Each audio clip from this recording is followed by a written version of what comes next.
get your attention, please? Yo, you ready for this? Coming at you from Wicked Big Studios in Peabody, Massachusetts. Ladies and gentlemen, sit back, buckle up, because you're in the happy hour with your boy, King Hap.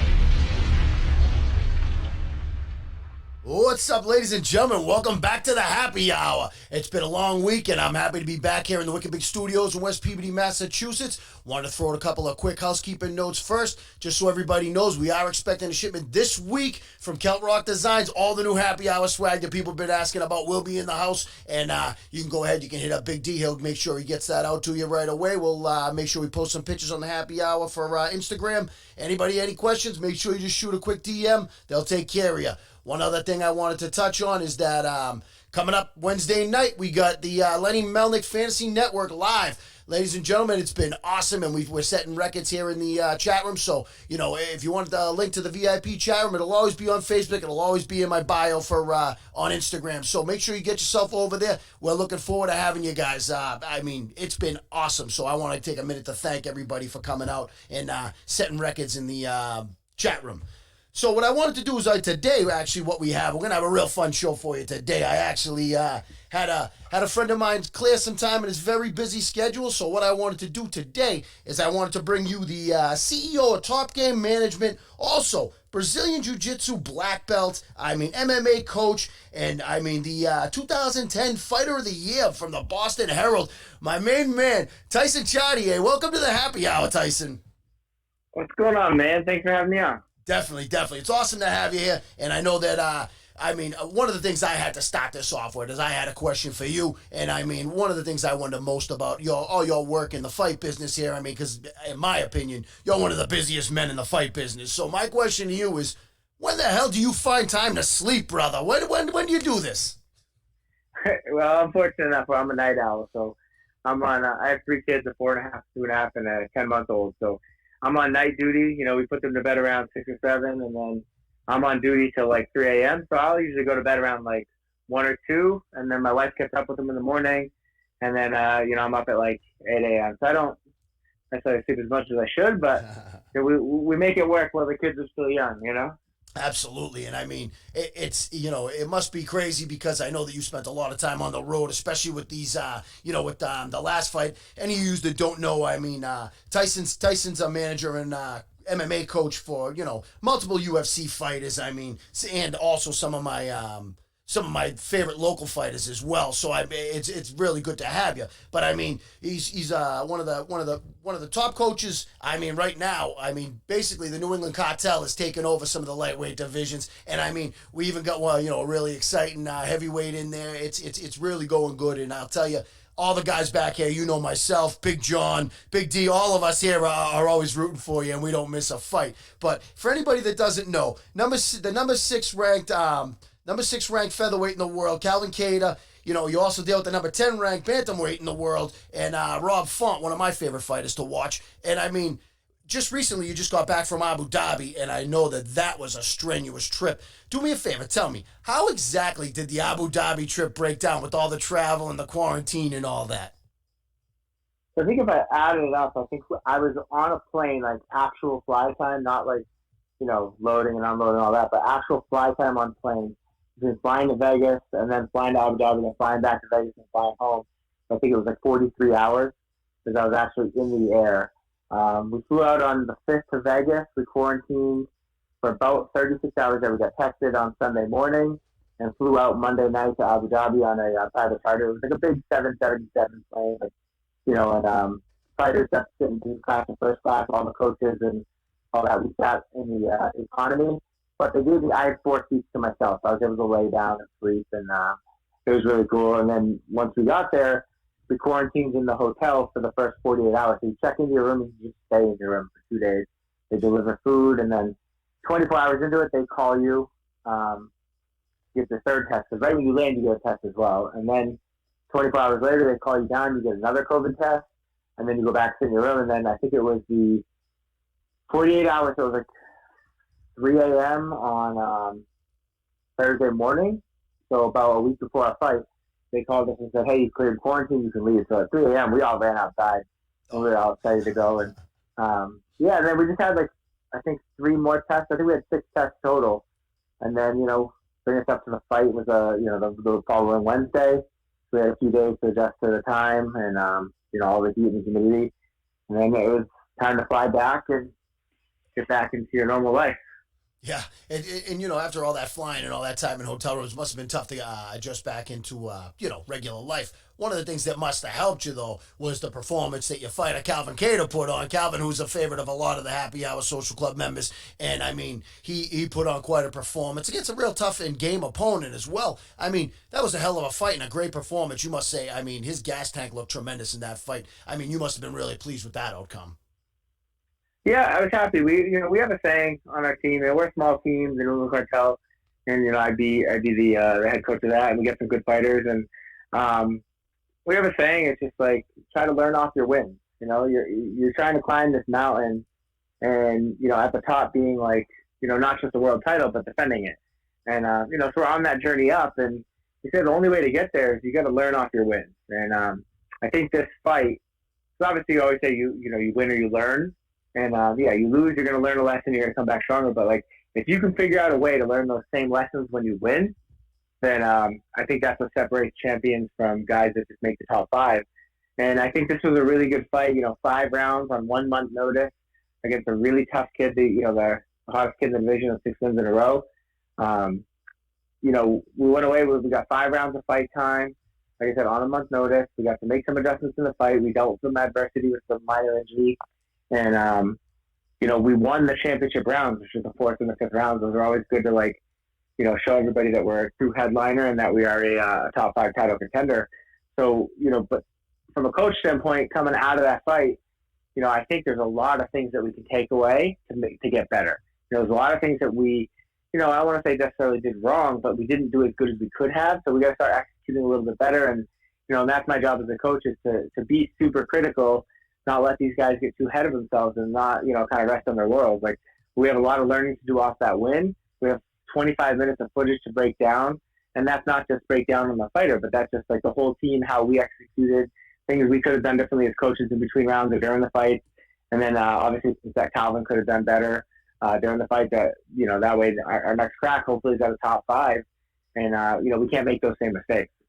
Understood. So I don't want to jump too far away from that fight because I did have a couple more questions for you about that. But one of the things you touched on right there was that in the championship rounds, you guys won the championship rounds, which obviously number one. I mean, it looked like Calvin had broken his nose earlier in the fight. I'm not sure if that's accurate or not, but I mean, to my eye, watching from home, it looked like he had a broken nose or something along those lines. Definitely a nasal type injury. Is that correct?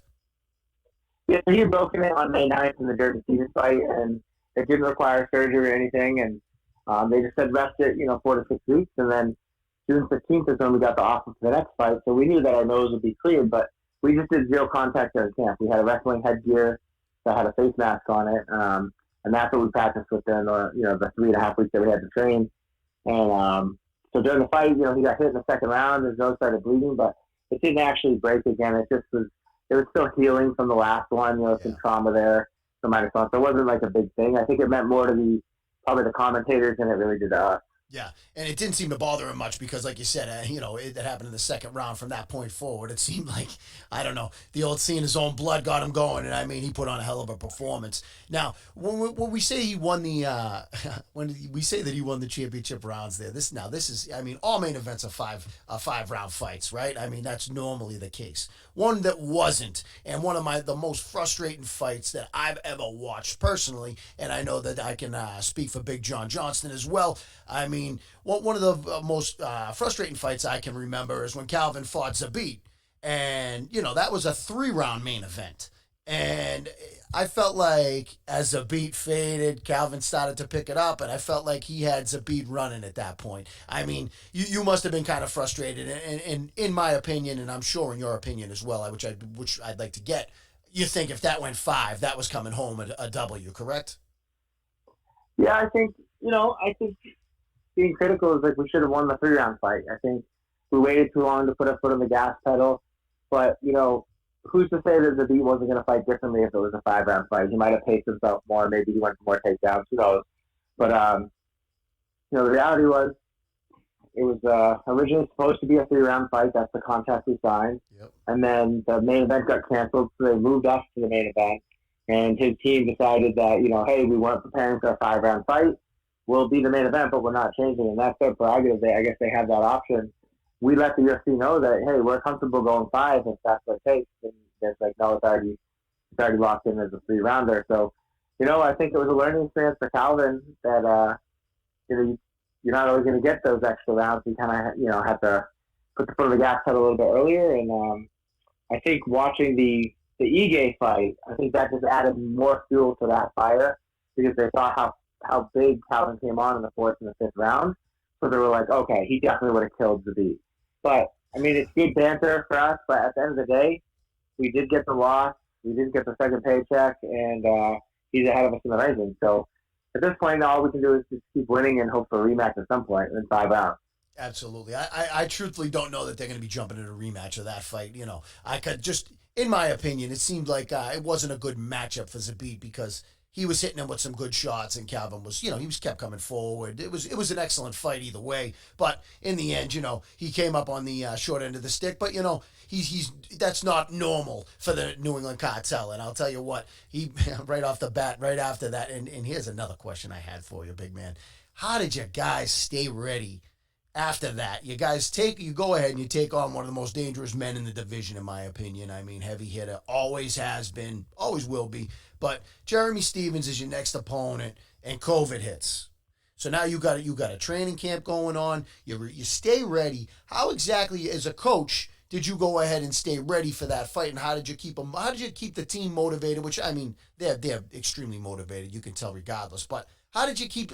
What was the method that you guys used to keep going? I'm not exactly sure how many weeks that camp was, but I got to think that was like probably about 14 weeks. That camp, 15 weeks. Yeah, I think all said and done, we got the offer. I think December 20th is when we got the offer for Stephens, and we still had a broken hand for the beat fight, and that we were still trying to get cleared. And we were like, hey, listen, we'll take the fight, but we're not gonna, we're gonna go to the ortho. I was in South Korea, so I was like, we're gonna go to the ortho next week when I get back. And then they were like, all right, just let us know like on January 5th how it's ended. And we went back on the 5th, and we're like, hey, we're cleared to go. I brought Calvin to the ortho, and they cleared us. We started camp, and we were already training before that. So really it was like January 1st we started training and ended up, I think, all in ending an 18 or 9-week camp. It was originally supposed to be March 7th. Then I got pushed to April 18th. Then I got pushed to May 9th. And then obviously the pandemic hit on I think it was like March 12th or 13th or whenever it actually kind of broke and everything started getting canceled. Calvin, guys like Calvin and Rob and, what the New England Cartel is all about is I don't have to motivate these guys. I have to structure things and try to pull them back a little bit, but like me trying to get them to be committed and motivated isn't something that I have to really do and that's what sets them apart from guys that maybe just make UFC and guys that make a title run in UFC.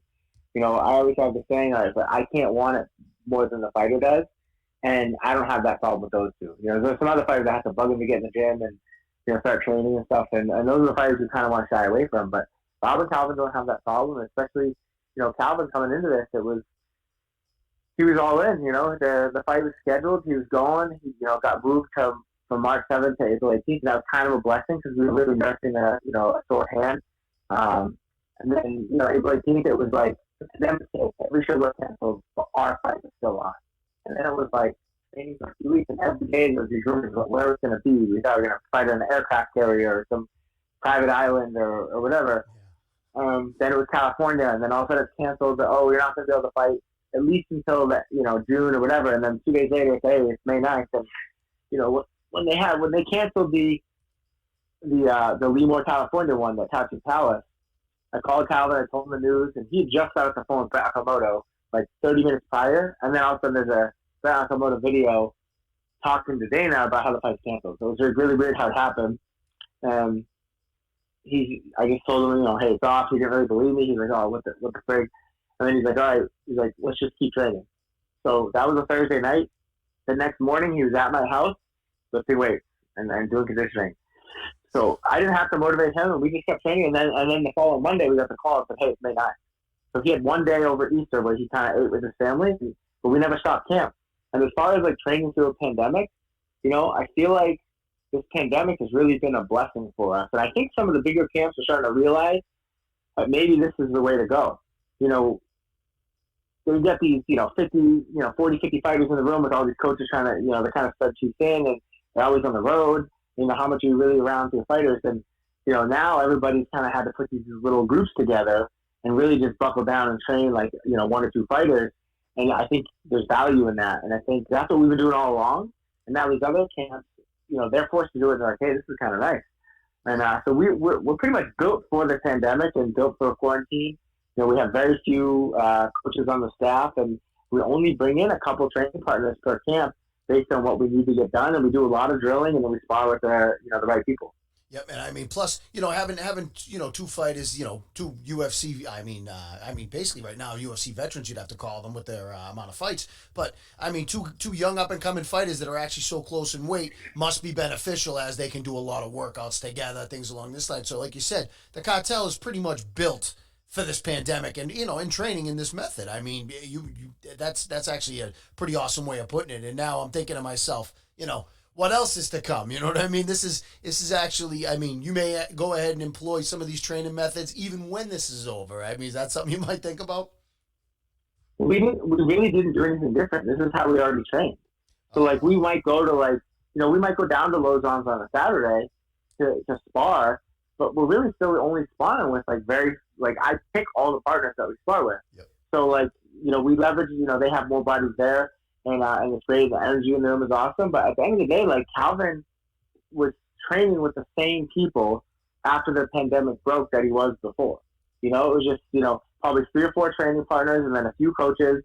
And then, I'm putting everything together and we're going to, the coaches were coming to us now.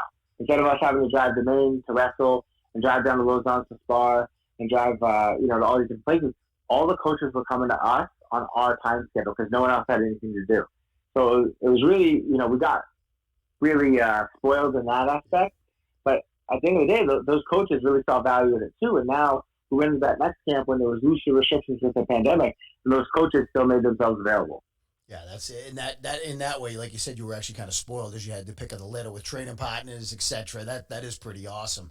I got one more question for you about the Jeremy Stephens fight, and this is just a personal a question in my mind, and I wonder how you feel about this. Now, I'm lucky enough; I'm certified, and I'm able to work with I've done a lot of work with Mike Dolce, who's a legendary weight cut coach and legendary nutrition coach in the sport. Now, I training under him and getting certified, under him.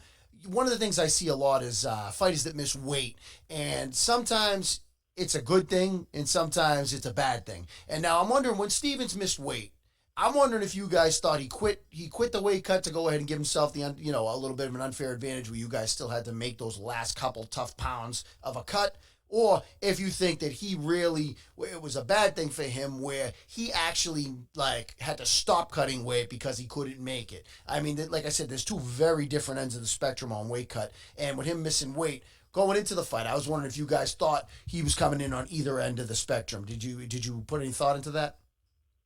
I know a month out, he had already asked for to do 155 or a catch weight of 50, and the UFC kind of just was didn't really reply to him because they were, and this is the story I'm getting, is the UFC was just kind of no, we're not doing any catch weights or anything. So I kind of was already making Calvin prepared for him missing weight by saying, hey man, hopefully this guy misses weight. He's making a lot of money. We'll take 20-30% of his purse. Let's go. And because I thought something was going to happen, because I was talking to some other people that are in, molds that I had over on their end, and they were letting me know that, hey, listen, Jeremy's already asking for a catch weight, so don't be surprised, And so my theory on how the whole thing went down, if you're trying to make weight, the weigh-in start and they're 9 to 11, you're not the first one on the scale at 9 o'clock. And if you weigh 150.5 pounds, you're not taking your underwear off to weigh in. So my theory on it is that, Stephens probably just he'd asked for 150. They said no.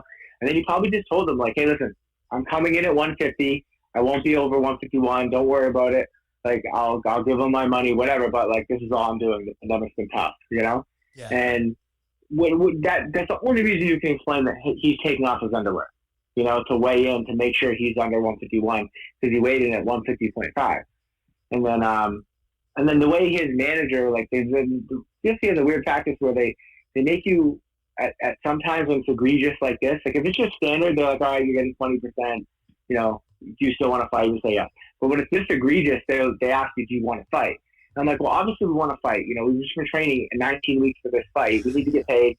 Calvin's trying to like use this guy as a stepping stone. And, we have a lot of pent up anger and, so we're like, yes, we want to fight. And then he's like, all right, well, can you contact his manager and then you guys work it out? The standard on that, when you miss by more than 3 pounds, the standard per our contract and the commission is 30%. And I'm like, well, this isn't 3 pounds. This is 4.5 pounds. That's like 50% over the 30% mark, Yeah. And so I talked to his manager. I'm like, listen, this is egregious. We want 40%. And he was like, oh, no, standard is 20. We're being generous by giving you 30. I was like, that's not true. He's like, no, I know. I talked to the commission. So I went back down and I talked to the commission. They're like, no, in fact. And I talked to one of the executives from the UFC and they like laid it out with the head of the commission. They're like, no, 30% is what he definitely owes you. You can ask for more and that's up to you guys. But 20% is like, that's not even allowed. He has to do the 30. So I went back to the manager and at this point I called him, but then I seen him in the lobby and we talked face to face and he was so laissez-faire about it. It was so like, dude, we don't care, like, I was like, you're really going to like, lose, because I think Jeremy Keegan's at 67 and 67. So an extra 10% was, because I was at 40, he was at 30. I was like, just whatever. Let's just do 35. It's a compromise. You guys fucked up. 40% is more than reasonable, but let's just keep the fight. We'll do 35%. He's like, no. I was like, you're willing to lose the fight over $3,000? He's like, yeah, man, we don't. He's like, yeah, man, we don't care. He's like, you guys want the fight? Have the fight. We don't care. We'll go home. I'm like, so you're really not even gonna like take this back to Jeremy? And he was just like, nah, I don't. He was like, dude, I literally don't care if he fights. I was just like, what the like? I don't know, man. I just feel like coming into it, they already knew this was gonna happen, and the supporting evidence on that is the fact that he took his underwear off to weigh 150.5. Yeah, and you got to think that he was, basically like, hey, if they don't want to do it, then fine, we'll go home. Oh, and the other thing was after the fight when we knocked him out, and then Dana White went on his Instagram Live, and he walked around and he's like, oh, unfortunately for these guys, that main event's probably going to bonus, but that was like barn burner. And then he's like, don't worry, I'm going to send these guys money. Don't worry. And then he goes out back and tells Calvin, don't worry, I'm sending you more money. And then goes into Jeremy's tent and says the same thing. Now, normally, if you miss weight, you don't get a bonus and you're not even eligible for the bonus. So by him going around and telling them that, it like made me think like, why is he giving him like bonus money for getting knocked out after missing weight by 4.5 pounds? Like, obviously I know Dana's got a lot on his plate, but I got to assume that he knew that Jeremy missed weight. Yeah. So that was like another thing. Like maybe that, it was kind of known all along he's going to weigh in at 150 and don't worry about it. We'll figure it out. So I don't know, man. Yeah. They must have. I agree with you. That sounds accurate. And you must think that they were like, listen, you guys work it out and you go ahead and you pay them and make this fight happen. It's been, like you said, 19 weeks. And that's why they knew that you guys were going to take the fight, I imagine. Knowing how long you trained for it, they weren't going to walk away. They knew that you guys weren't going to walk away yourself for $3,000. You know what I mean? Right. And that's what I said to the guy. I go, listen, I feel like you're not being very professional here. You guys are the ones that messed up. We are in the right. I go, but you're acting like you're the one that has leverage here, and I don't think that's very fair. And he was like, hey, man, it is what it is. Just let me take the fight or don't. I was like, so I'm not, I can't say I'm a big fan of that guy anymore. And, I would say he wouldn't be. I totally understood. What we're going to do, Tyson, right? We're going to take a brief break here. When we come back, I got a couple more questions that I want to hit you up with. I got to, I want to also, I got a couple of fighters here that I got to ask you about that you also work with. That are some of my, like I said, some of my very favorite fighters to watch of all time. I mean, some of these local guys here that, people that listen to the show will know. So what we're going to do, guys, we're going to take a brief break. We're going to be back with the CEO of Top Game Management right after this. We're coming back after a word from one of the ladies of the happy hour. Hey guys, as always, the happy hour is brought to you free of charge by Real Good Foods. Real Good Foods has been a happy hour secret since day one. They have all very delicious meals that are low in carbs and will help you keep that summertime body. So if you want to eat great and look fantastic, try Real Good Foods. Flash sales weekly on products like their pizza, poppers, enchiladas, and even ice cream will be impossible to pass up. Promo code KINGHAP will save you 15% even on sale prices. So get over to realgoodfoods.com and use promo code KINGHAP and enjoy yourself a guilt-free, delicious dinner. And now, back to the happy hour. Oh, yeah, we got the ladies of the happy hour. Guys, get yourself over to Real Good Foods. Use the promo code KINGHAP. Save 15% off the sale prices. It's almost like you're stealing from them.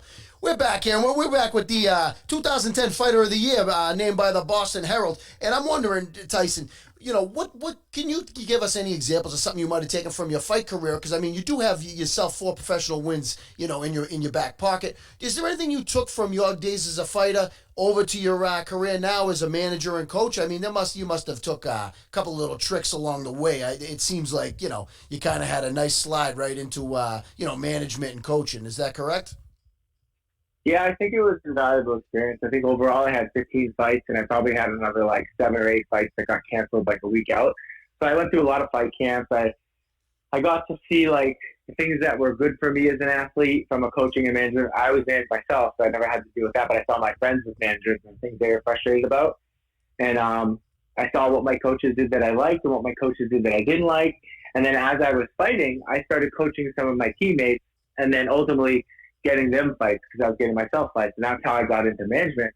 So I think like it's more about the things that went wrong in my career that really helped me become, I think, you know, a better coach. And I think anybody can be a good coach or whatever, but I don't think if you haven't fought, you know, I think if you haven't fought, you can be a good coach. But I think if you haven't fought, like there's certain things you should stay away from. I don't think you can pretend that you understand like what a weight cut's like if you've never cut weight. I don't think you can understand the nerves that they're going through if you've never been in that locker room when you're about to walk out in your underwear. Like those things, like I really like the little tiny things that can set someone off in the locker room, like whether it be one of the coaches or an extra training partner that's there, that can like really ruin the fighter's mind going out right before the fight. So I think a lot of those little things that like happened to me in my career, like I take over when I coach now, and I try to make sure like none of that ever happens. And sometimes that leaves me being a little bit of a dickhead. You know, I have to tell some coaches to shut up or mind their business or like stop talking or get out of the room when we're cutting weight or whatever. But it's just things that no one did for me when I was doing it that I wish I had like a Tyson that was there to just like keep the vibe right at all times. And then from a coaching aspect, like, you know, I never really had anybody like watching video for me and breaking it down and really like, you know, figuring out how we're going to win this fight. It was always like, all right, good luck, you know? Yep. And I saw what some coaches around me, you know, didn't do in terms of making the fight as a priority. Like, you know, I always have this thing, it's like, you know, there's trainers and coaches. You know, a trainer is someone that's going to show up, hold mitts for you, or maybe roll with you or whatever. And then they leave and they're not thinking much about it. And then a coach is someone that like, at 3 a.m, you wake up and you're like anxious about something. You're texting your coach. You're not texting your trainer, you know? And that's what a coach is like someone that's going to be available to you 24 hours a day, that goes to bed thinking about your fight just like you would yourself. And that's going to make himself like really like a part of your family. And, you know, some of the things that I had with different coaches or some of my teammates is like, you know, there's no excuse. You shouldn't text your coach and not get a reply for 2 days. You shouldn't call your coach and he doesn't answer. You shouldn't, you know, show up to a training session that's at 3 and then they show up at 4 or text you at 4 and say, hey, sorry, I couldn't make it. You know, those things aren't acceptable. So I think all the lessons that I learned when I was an athlete, I carry into how I handle myself as a coach and the things I'm willing to do and not do. Yep. One man's, you know, the old one man's trash is another man's treasure. One man's pain is another man's pleasure type of deal, because you went through all the bumps in the road. Now you get to know exactly what they don't want to see, which, I mean, truthfully, I could have almost bet you would have said something along those lines. I mean, being a disciplined mixed martial artist yourself, I mean, I'm actually, you know, it's a privilege of mine that I actually get to train under the same Brazilian Jiu-Jitsu umbrella as you. I mean, being a black belt, you've been training for quite some time. So being a black belt, my question to you is, how long exactly has it been that you've been training, you know, like Brazilian Jiu-Jitsu? And what was your first discipline you actually started with? Well, I was a high school wrestler, and then when I played football and wrestling in high school, and then when I got to college, they didn't have wrestling, so I just did lacrosse, and you know, I ended up being okay. I played Division II. I was the captain of my team, but I just tried hard. I wasn't as good as some of the other guys. I just tried hard, had a good work ethic, and I could play defense. But then once I got out of college, I went to grad school. I helped, do all that. I was out of the martial arts for a little bit, if you consider wrestling a martial art. And then after college, I was just itching to do something. And I saw a jiu-jitsu school, and I went over and checked it out. And that was in 2006, roughly. And that's when I started doing Brazilian jiu-jitsu. So that was my first, I guess you could say, technical martial art. But obviously I carried my experience from wrestling into that. And that's always that's got to be the best. I mean, if you had to tell anybody, any youngsters that are listening to the show, that are thinking about getting into martial arts, I'd have to say wrestling is probably one of the best bases to start with, especially because, like you said, in high school, a lot of the high schools offer a wrestling team. And, that's something that, is basically must be one of your most valuable tools in your belt, you must say. Correct? Yeah, I think it's a very humbling sport. But it's also like a zero politics sport. Like, there's nothing more frustrating. I guess now I'm going to enter this as a parent, but, growing up being like on the 12-year-old minor league team, but not making the all-star team because the coach's son played the same position as you. And, that stuff, that's not apparent wrestling. It's like, all right, we're both 145, we're going to wrestle, and whoever wins is a starter. So it's kind of cool in that aspect where it was like earn your keep. It was a meritocracy. And it was also like humbling in the sense where, you realize that you can't just go, you're not going to beat everybody up. There's other guys that can like throw you around the room. And I think until you really get into physical combat with someone, every guy kind of has it in their DNA to think that they could win a fight. But the wrestling starts to teach you that, okay, there's certain people, regardless of looks, regardless of how big they are, that are just going to be able to whoop my ass. And there's other people that I can whoop their ass. But I think it teaches good character, it teaches discipline. You have to be structured with your dieting. You have to be disciplined with, when you eat things and how hard you work. And then obviously then it's a one-on-one sport. You're going out in high school, which is the kind of a critical time in, youth development. You're nervous. You're excited about girls. And now you have to go out in the middle of a freaking gymnasium in spandex. Yeah. And this is back in the mid-90s when it was like, oh, that's gay. Okay, well, all right, cool. I guess it's gay. Yep. But then, you go out and do it, and it was like kind of a little bit stressful at that time, but you learned so much. It was a good character development about, weeding out the weak kids, building character, getting stronger, and then understanding like the importance of hard work. And then also, it teaches you how to lose as an individual. Because when the other guy's hand gets raised, you're like, all right, I did that wrong. You can't just blame, the quarterback didn't throw me the ball or whatever. So I think it's a really humbling, but also a good sport for character development to young kids. Yeah, I agree with you. And that's something I never actually did. I never wrestled in high school. And that's something now looking back, I'm like, wow, that would have been an easy way to get me ready for, Brazilian Jiu-Jitsu and things along these lines. And I think that I always recommend, people ask me when their kids go, hey, what would you recommend? I'd say it's a great sport for them is wrestling. If they can get on the wrestling team, that's excellent. Not to change the subject really quick on you, but I have a question here that I know some of the Happy Hour Social Club members are actually wondering. One of my favorite fighters to watch, and we can get the inside scoop from you on this here. One of my favorite fighters to watch and a favorite of the Happy Hour Social Club. Also, a favorite of Team Ironclad and Ironclad Martial Arts in Wilmington, Massachusetts. Rob Font. How's the knee doing? Is he looks like he's coming along pretty good if you watch him on social media. How's the knee coming along? What would you have to say about that?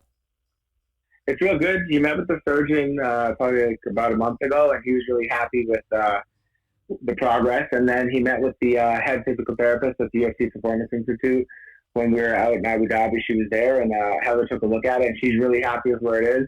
So I think right now the plan is the end of the month. We might get out there to Vegas for 1 week to do some stuff with Calvin. He doesn't have a fight, but we might go out and do some production work out there.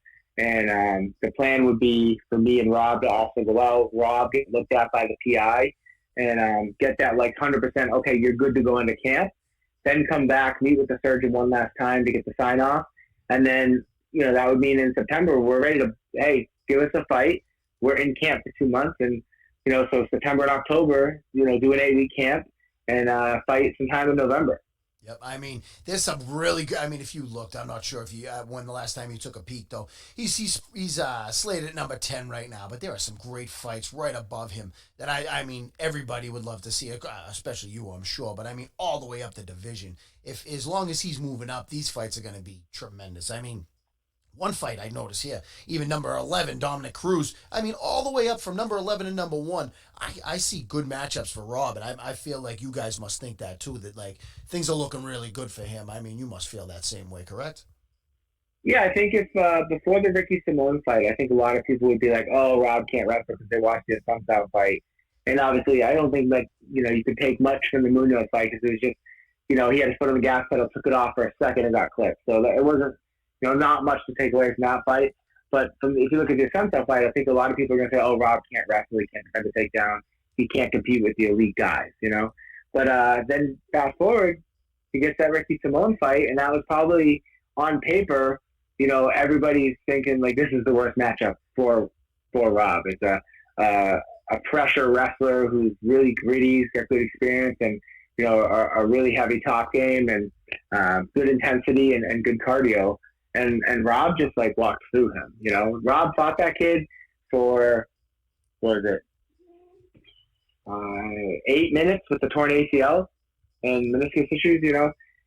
So it's like we beat that kid with one leg. And he was supposed to be the toughest matchup.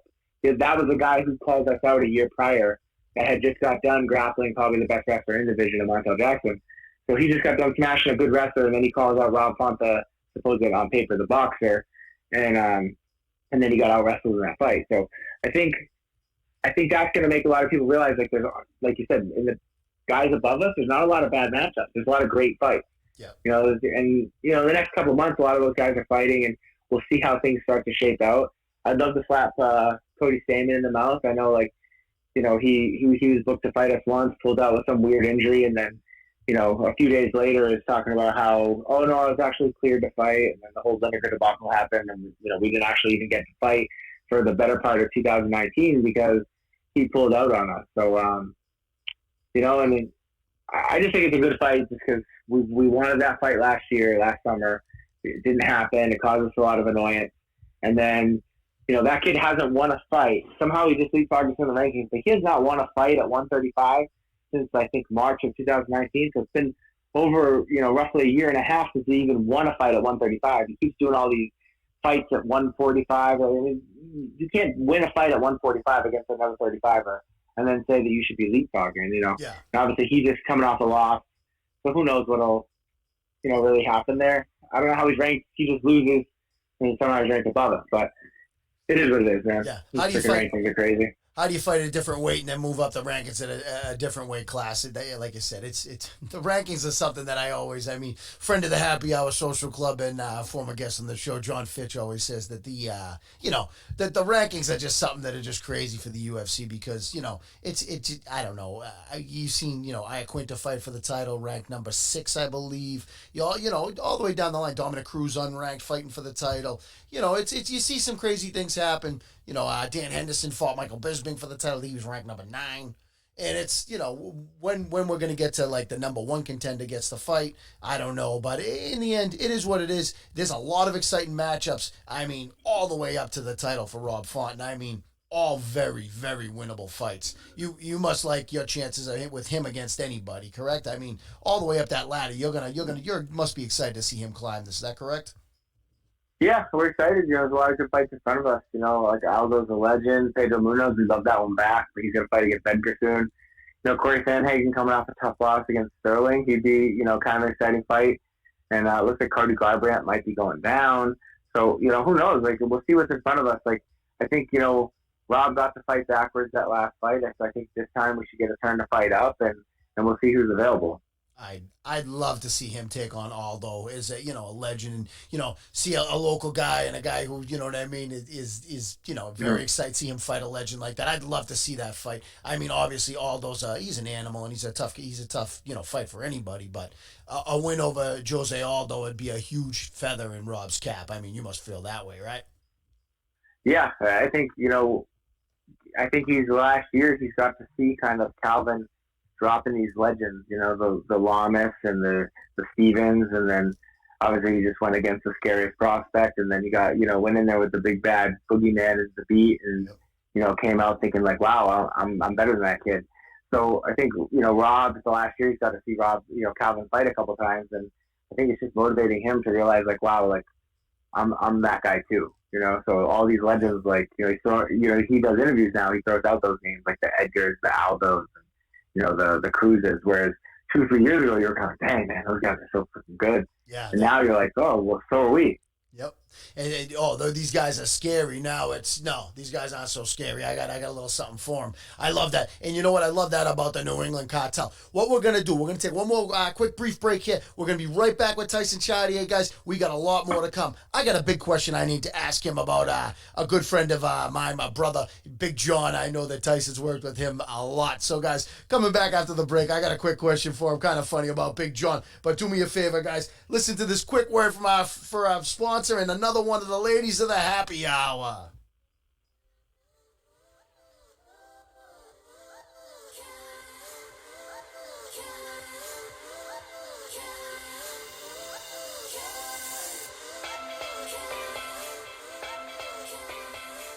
Hey guys, today's show is brought to you free of charge by one of King Hap's fitness secrets. Elite Sweets has been a long time secret of ours. The best part is only 4 grams of net carbs and 15 grams of protein per donut. Promo code KingHap will save you 15%. If you have a sweet tooth and don't want to blow your diet, visit www.elitesweets.com. Promo code KingHap. Speaking of sweet and elite, back to our host of the happy hour, King Hap. Oh, yeah, guys. We got the ladies of the happy hour. Can't thank you guys enough. You want, get over to EliteDonut.com. Get yourself some of those donuts. I'll tell you what. If you have a sweet tooth and you don't want to blow the diet, you want to still make weight like the rest of the New England Cartel, get yourself over to Elite Donut. Use your promo code KingHap. Save yourself 15%. All right, we're back. Tyson, I got a question for you here, and I know one, I can tell you, I've never stepped into the octagon myself. However, I know that you've been there in my corner relentlessly in one battle I fought for quite some time. After the retirement of the CES undefeated heavyweight champion of the world, Big John Johnston, how many times did you have to keep that man out of the I mean, Jesus Christ, I was hanging on to an ankle, for God's sakes, keeping that man, in retirement. How many times did he come to you after his retirement wanting to go back in? Because I can only tell you how many times I heard about it. The only person that wanted to come out of retirement more is Big Bello. But he's just a competitor. He got into it so late that, he just wants to go back in and prove himself, and I think he just misses the competition. We all do. So it's funny because he's always giving these, he'll call me and be like, hey, what do you think about this? Like, stop. Like, we're not fighting again. We're done. You're 7-0. You got nothing to prove. I think if fast forward, if John had the same skill set, but he was 30 years old instead of 40, when he got going, he definitely would have been in the UFC. It would have been exciting to see where he went. Oh, yeah. And you know what? I mean, Jesus, with those hands and those kicks, like I said, he got into it real late, but at the same time, he had an exciting run. It was awesome to see him win the belt. I'll tell you, he always trained so hard. It was always awesome seeing him in camp, and I know that you dealt with him a million times. But Jesus, I felt like every 25 minutes for like the last, since his retirement. What do you think about that? What do you think about that? This guy said he wanted to fight. I said, John, you got nothing to prove, big man. Just take it easy. But I'll tell you what, Big John, I got a feeling after this interview, he's gonna call me tonight and go, hey, this guy down in Connecticut says he wants a piece of. Jeez. But I knew that your phone was ringing. He's like, yeah, Tyson said the same thing, Hap. And I was like, oh, thank friggin' God. Yeah, he's a competitive guy, and I think since he stopped fighting, we all kind of went in different directions because of different things that went on, and it's been a blessing that we did connect it in a certain team, fight team that we were on, and our paths crossed, and we've been friends ever since. And I still get together with him, and his son calls me Uncle Tyson, my kids call him Uncle John, and he's a lifetime friend, and I think that's what at the core of all this, like really we are martial artists to some degree. Obviously, this is a business, but we are martial artists, and there's things that come out of that. Like, that when you go through, I had 15 fights, and John was there for a lot of them. John had 7 fights. I cornered him for every single one of them, his MMA fights. And, when you go through that fire together, there's a bond that forms, not with every single person, but like with a few of those people, there's a bond that's formed through those experiences that'll last a lifetime. And I always say, about Big John is like, if I called Big John and this is what I'm talking about, this between a coach and a trainer. If I called Big John at 3 a.m. and said, "Hey, I need you to get over here," he would just say, "Where are you at?" Yeah. It wouldn't be like, "Whoa, no, fucking please bring," like it was, those are the kind of friendships that, and loyalties that you should have from a coach to a trainer and a manager to a fighter and all that. Yeah, and I'll tell you, one thing that I always say is he's right where he belongs, over in Wilmington, Massachusetts, guys. Ironclad Martial Arts. Anybody wants to go down there, we got the brand new facility opening up this week. Anybody wants to get down, come give a roll. We'll always, any of the Happy Hour Social Club members that come on in, you can get yourself a free pass for the week. Come on down, try out any of the classes you want. The new facility is amazing, and I'll tell you what, it's growing by the day. So, guys, get yourself down there, go see Big John. Don't tell him that I made fun of him on the Happy Hour because I don't want to deal with it. You know what I'm saying, Tyson? We'll leave it on the air and you can deal with that. One thing that I did want to, speaking of heavyweights, tell me about this, right? I wanted to touch because I think some of the people here would love to hear. But Mr. Maurice Green, I know that you have dealings with as well. Is that correct? Yep, I've been managing Maurice since his 2 fights before he got to the UFC. And you can go ahead. No, I was going to say, well, I know people are going to want to hear about he's an exciting heavyweight that has heavy hands, and he actually deceivingly quick for his size. People are going to be surprised about him, and I think we're going to see some I think we're going to see him with a number next to his name soon, another win or so. But tell me about one thing I need to ask is I want to hear a little bit more about his fighting, but one of the things you got to explain to the Happy Hour Social Club members is, explain the nickname because it's pretty hysterical. Is the Crochet Boss. So he's, I guess, a top-notch crocheter. I am not the best judge of who's good at crocheting and who isn't, but, he makes hats and scarves and all this stuff, and he's pretty fast with it. He sells them on, like, Pinterest and different things, and there's a couple of stores that I guess the stuff is in, and he'll sell a lot online. And, he's a 6'7" scary looking dude walking around crocheting. It's not the norm. It just isn't. I was like, I got to make sure I bring this up because this guy's he's the Crochet Boss, guys. And when I tell you, take a look at him on one of his next fights because I'm not gonna. One of the last things I'm gonna do is, "Oh man, what are you doing crocheting?" No, you don't want to make fun of this guy. This is a monster. But it looks like he's after a big win he just had. It looks like he's ready. Primed and ready for some of the guys up around the numbers. So, you think we're going to see him in there anytime soon? Maybe he can get a guy with a number next to his name to take on? Yeah, so he's in the process right now, like actually exactly in the process of driving down to Albuquerque to move to there to train with, Jackson Wink. Because he did a 3-week camp. He did like a 3-week camp there probably for the last fight.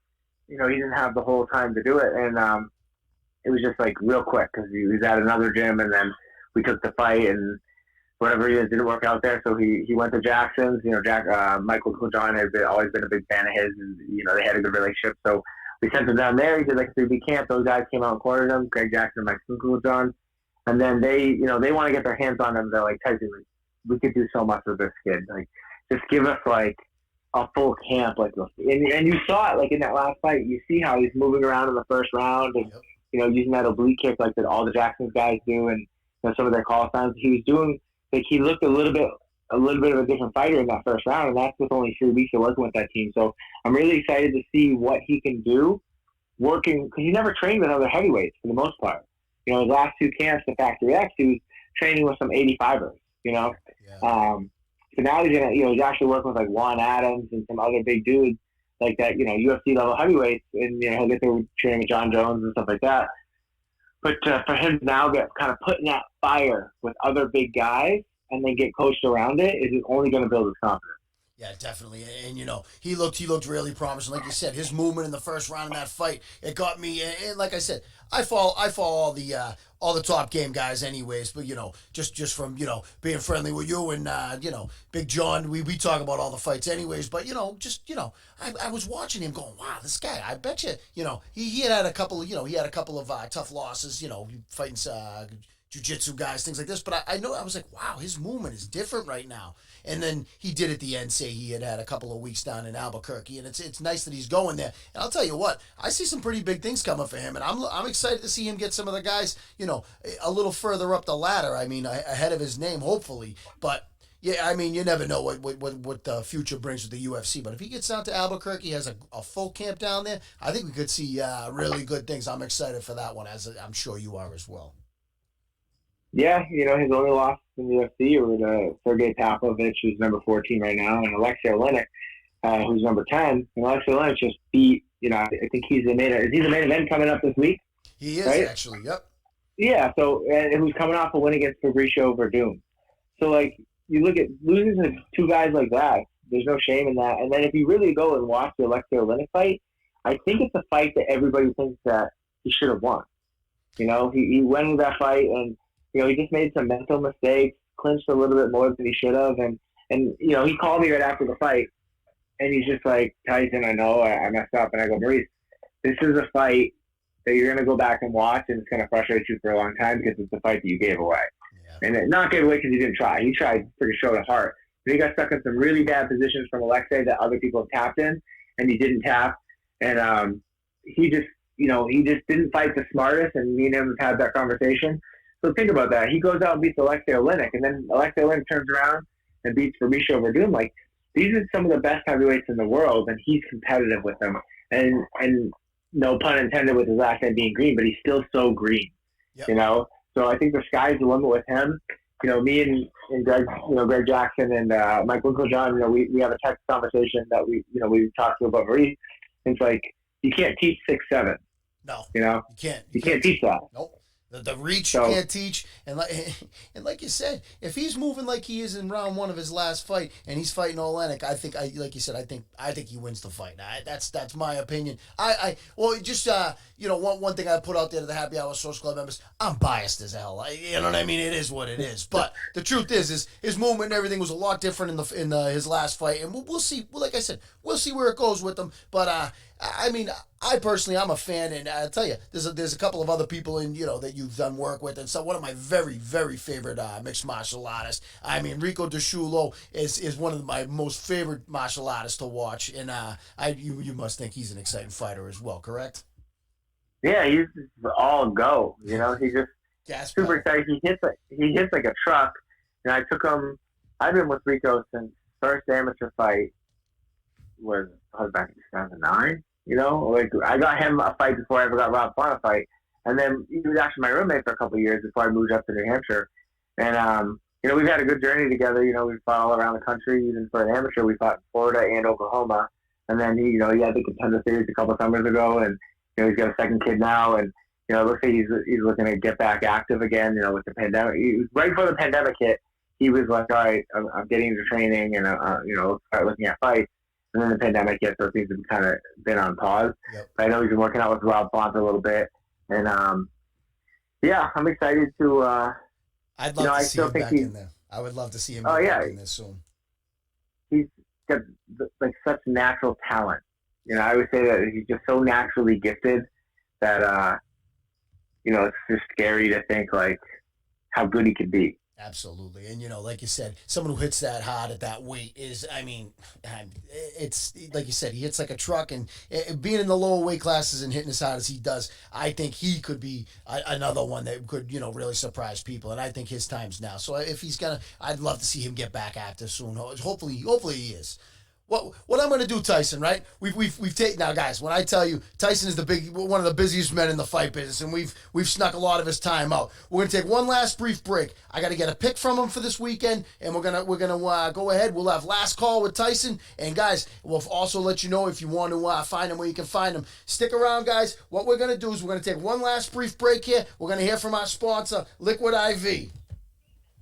What's up, guys? We're brought to you today free of charge by Liquid IV. Liquid IV is the world's most delicious hydration drink. Not only is Liquid IV good for you, it tastes great. It also delivers its hydration with its cellular transport technology. My favorite flavor, of course, is the strawberry cake, but I also am getting the best sleep I've gotten in years by using Liquid IV Sleep Multiplier. Give its great blueberry lavender flavor a try, guys. You'll enjoy it. Promo code KING.HAP will save you 25% off all regular and sale prices, guys. Go ahead and take advantage of this very generous offer by our sponsor, Liquid IV. KING.HAP will save you 25%. Go get it, guys. Guys, I can't tell you enough how happy I am to have Liquid IV on as one of our top sponsors. They made sure they upped that discount to 25% off all their regular and sale prices. Go over there, show them some love. Get yourself the most delicious hydration drink on the market. King.Hap. Save yourself 25%. They love the show. Show them how much you love them. Tyson, big fights this weekend, and I wanted to get your pick. I know we just spoke about Olenek. He's fighting Derek Lewis in the main event. Always fun to see the Black Beast fight. I mean, you tell me, in that main event, right? And the reason I bring it up is we also got somebody else on the card I want to talk about real briefly before we let you go tonight. But, we got Derek Lewis. Who do you like in this fight here? I mean, you seeing an upset here because we got Alexei Olenek at plus 185.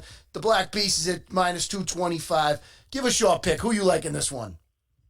I'm going to go Derek Lewis. I think that Alexei has shown a propensity to get hit, and then kind of overcome and come forward and get you tired. I think Derek Lewis has showed cardio issues in the past, but he's almost impossible to hold down. The only one that's really been able to do it is DC. And now it's, from what they're saying is he's got like a new training regimen where he's really focused on the cardio and his back's a little bit better. So I really think he's going to land on Olenek, and Olenek will get a little bit tired trying to take him down, and then I think Derek Lewis is going to land one of those big bombs.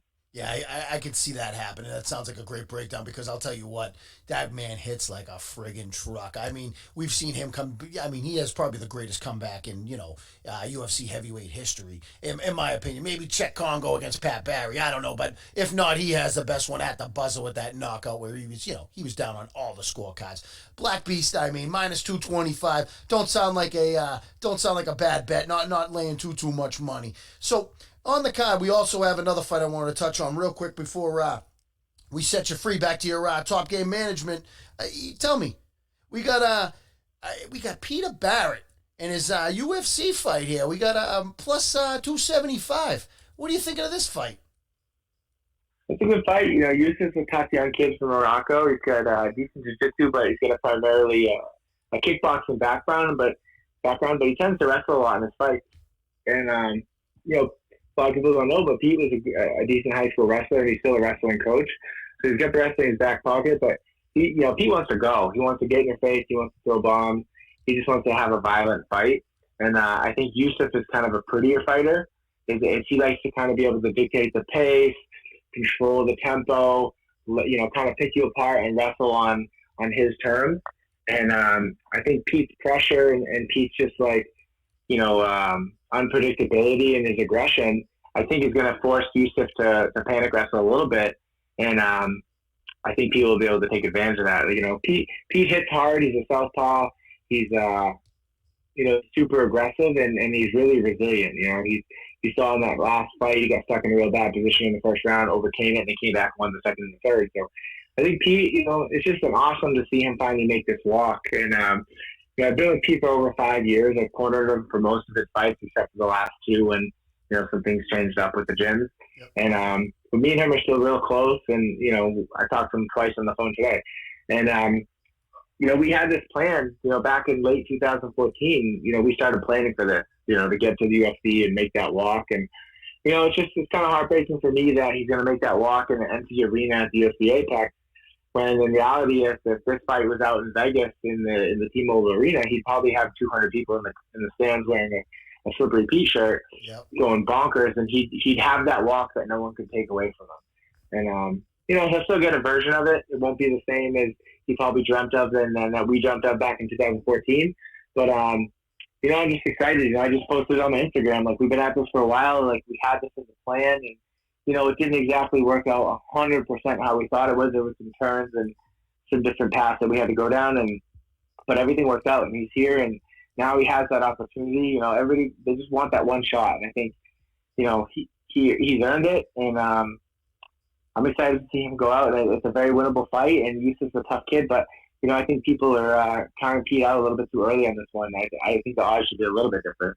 Yeah, you know, and like you said, you know, Yusuf's going to be more, like you said, a pretty fighter, and Slippery Pete's going to look to make this, you know, he's going to look to make this ugly, and he's going to, you know, like you said, he's going to be trying to hit him. So, I mean, it's basically, I feel like whatever way the fight goes, if he can impose his will and, you know, get him fighting his game, this is going to be, I mean, the plus 275 looks like a bargain. I mean, you'd have to think, right? Yeah, I think it's, you know, if you're trying to be unbiased, I don't think Yusuf's really, you know, proven that he's like a top 15 fighter or anything yet.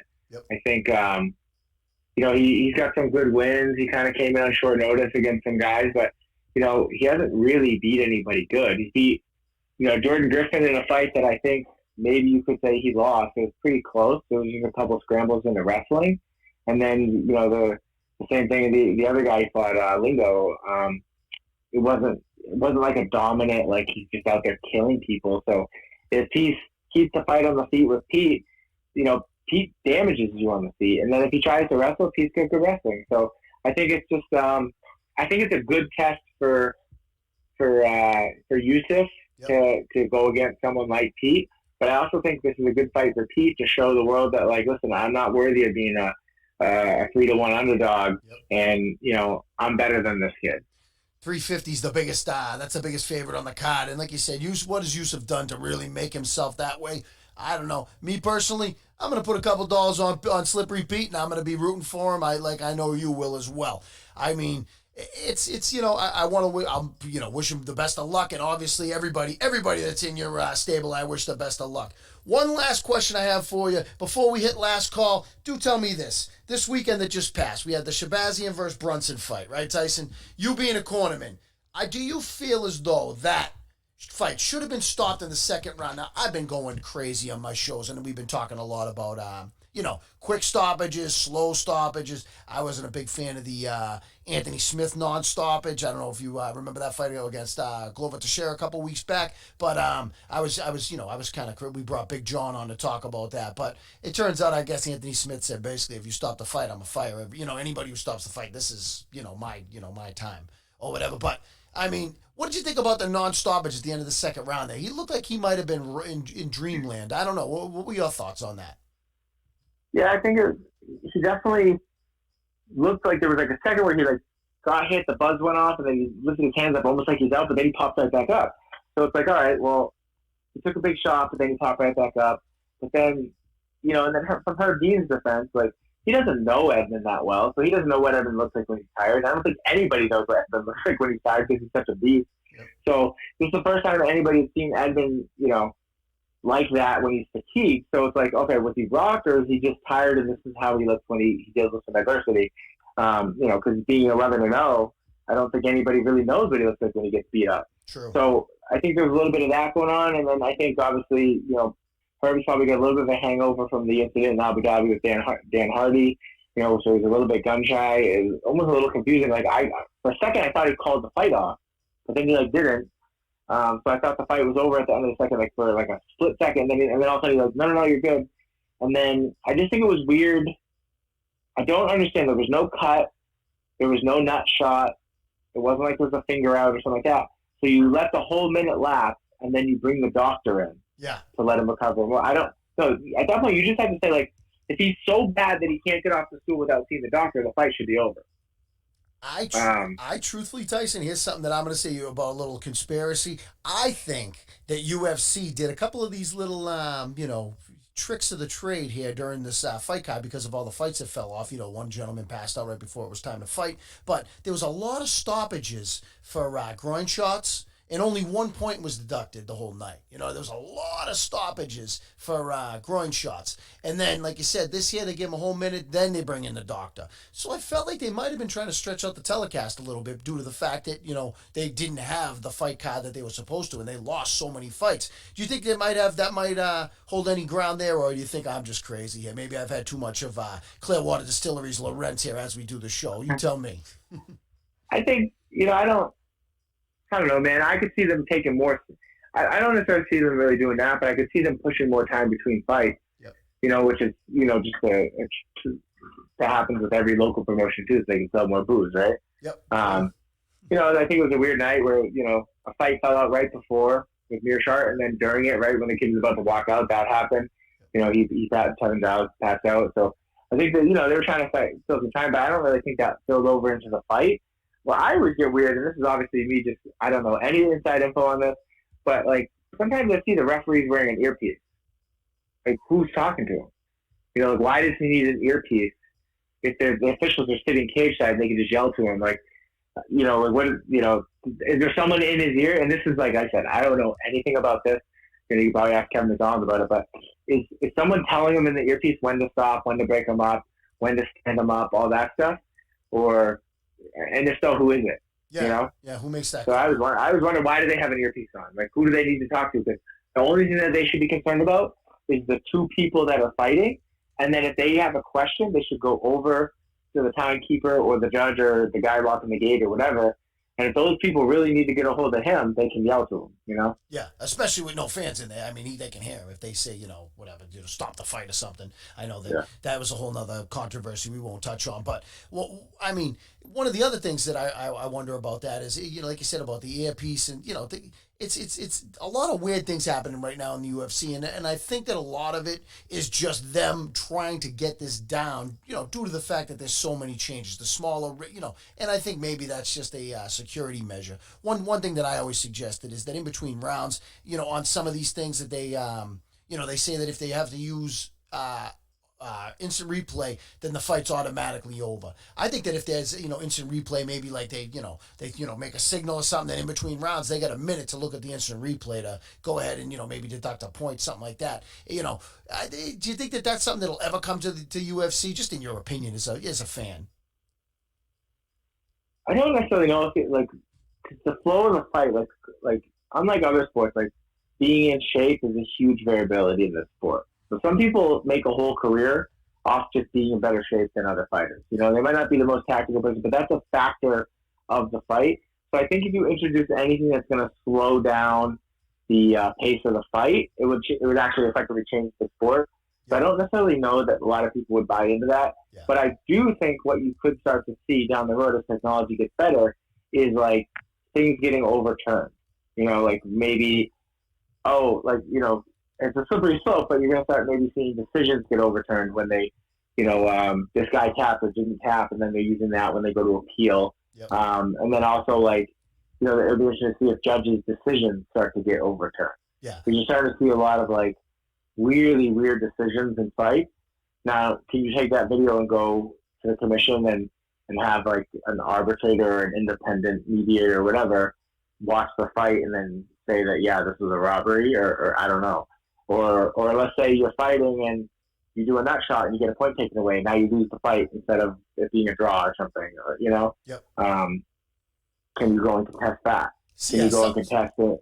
That's exactly what I'm saying. So, Like, in between rounds, if they did look at it and, you know, say they'd taken a point, I always wondered why the instant replay had to end the fight. But if the, you know, in between rounds, if the ref walks over and sees the footage and says, oh, geez, that hit the leg, he was kind of just buying that minute. No, there's no point deduction. Something I always wondered why that instant replay has to stop the fight. But that's just something, like I said, that's just something I think about in my head. I don't think that that's a pressing issue in the, you know, in the federation itself. I mean, just something I think about. I'm sure there's some of those rule changes that, you know, how the judges score the fights, things like that, you know, that may change down the line. I'm not sure if it ever will.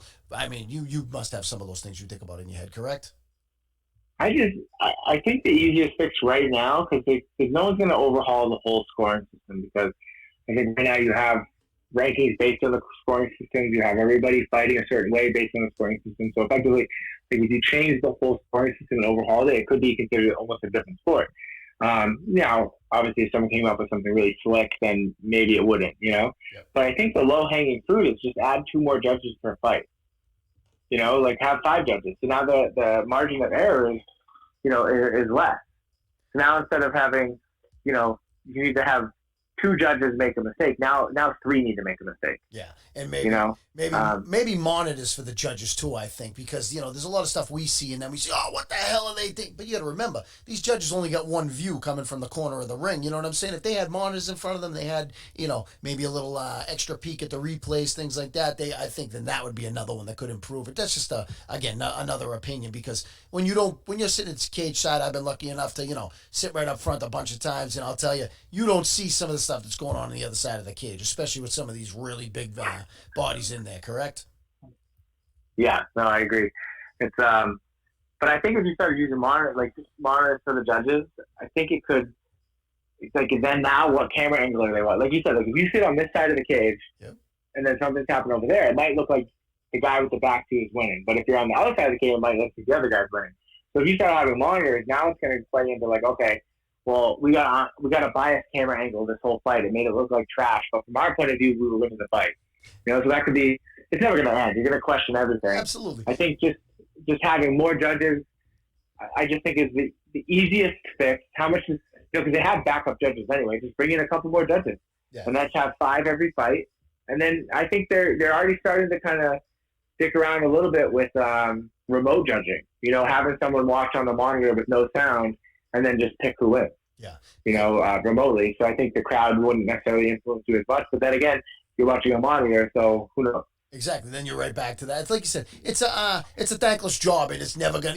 It's like being an umpire in baseball or an NBA ref. It's a thankless job. You're never gonna be right because one side's always gonna hate you, while the other side's always gonna love you. So it's just how it's gonna be. I'll tell you what, this has been an excellent show, guys. And I mean, we had a lot of time here with Tyson, and I'll tell you what, guys, it's that time of the night, and that's one of my favorite times when we're here on the show. And I'll tell you, when the music plays, that means it's last call.